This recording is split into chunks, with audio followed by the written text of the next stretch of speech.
Aloha. I'm being lazy, laying in bed.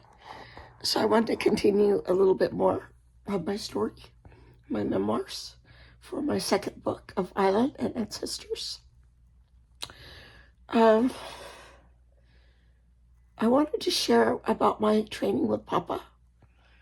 The first 2 years were nothing but learning humility, patience, and discipline. I remember one exercise that we had to do is Lapukahi, the first and only place for healing. We had to sit on the hot lava, it was black lava, all day with no water, no food, no shade. And, most people either dropped out or got kicked out. And I remember he would say, "You see that door? You go out that door and you never come back." And my daughters used to role play that. That was so funny. The other thing he used to say, "Do you think you're shit no steak?" And then if someone really, really pissed him off, he'd say, "In my day, we would have fed you to the sharks," and laughed. God. But he was remarkably patient, loving. I remember this first year, Lapukai, I was so nervous, and we were told in class that we needed to fast for 4 days and 4 nights. No food, but we could drink water. And so my friend Jimmy, Stoner, picked me up to take me to Lapukai. And there was these four little cookies, God, on his dashboard. I said, "Oh, Jimmy, I'm starved. Can I eat this?" He goes, "Oh, sure." He's got the smirk on his face, can't figure out why. So I ate these little cookies. Oh my God. About an hour later, I was so stoned. I go, okay, great. My first Lapukahi, Papa's a prophet and a seer, and he's going to know I'm going to get kicked out right before I even get started. So I'm sure he knew, but, it's just like, and there was like 80-mile-an-hour winds, and the tent and the beams were ba-boom, ba-boom, and I'm sitting there awake, because must have been the, whatever kind of pot keeps you awake. So I'm awake the whole time.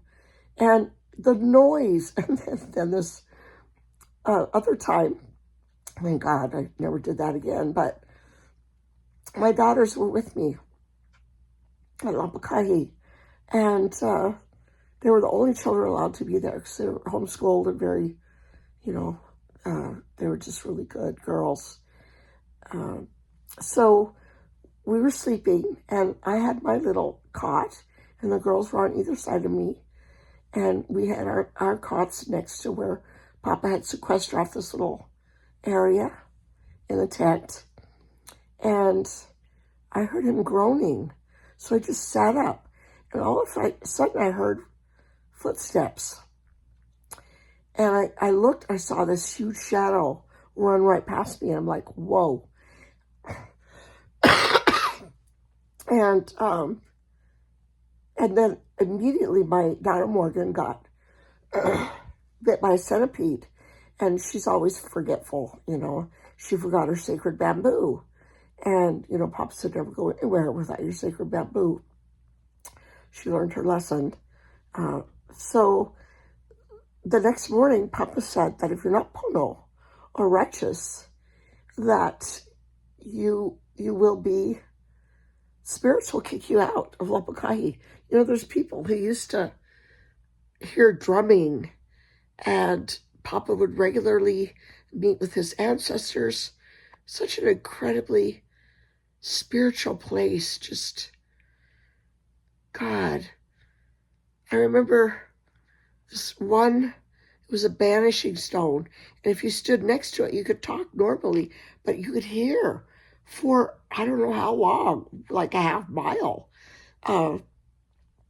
And this Marlena John was in charge of doing the Pule prayer, but this other doctor took over, and we circled the banishing stone. And when Papa found out, that's who said, in my day, we would feed you the sharks and laugh, and he was kicked out. He was never allowed to practice medicine or come back to class, but his wife remained. And so I'm just going to keep this short and continue later.